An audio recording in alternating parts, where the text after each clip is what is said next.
He is one of the Great White North's most respected combat sports athletes.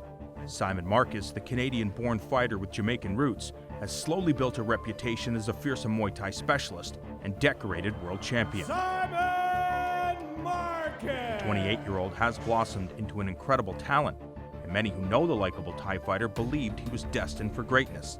However, it is all about self-motivation for the bad boy. From the time I started Muay Thai, I've always had pretty much the same philosophy, the same outlook, which was to be successful, I'm going to push myself as hard as I can. I'm going to train as much as I can, and I'm going to build my skill as much as I can. If you want something enough, the sacrifices you make to get it become minuscule in comparison to the reward.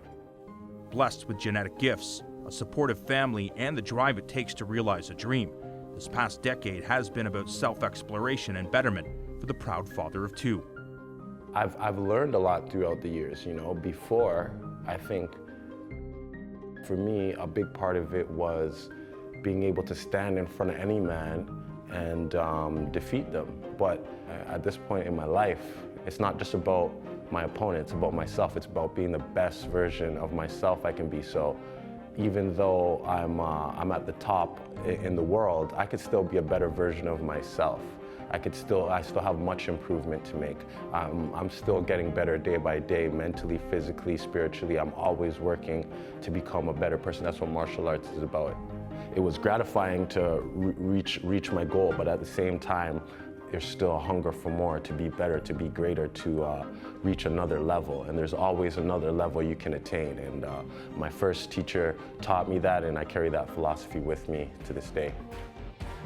On May 13th in Los Angeles, the Glory Middleweight Championship will be on the line, when Marcus will look to defend his title for the very first time when he faces hard-nosed American Dustin Jacoby. The bout will take place on U.S. soil, and Marcus feels that he shines the brightest when in enemy territory. Coming from Canada, you're never fighting and have your whole team behind you and have your friends there in your home country. I'm always fighting people in their hometown, in their home country, everyone against you, and it's something that I like. I like to walk into somebody's country and destroy them in front of their whole country. That gives me a thrill. His opponent Jacoby's glory journey began with a rocky start, losing 6 of his first 7 bouts. But since then, the converted MMA fighter would go on an impressive run, winning his next 5, all by knockout. They are swinging for the fences. Sepulveda goes down with his bell rung.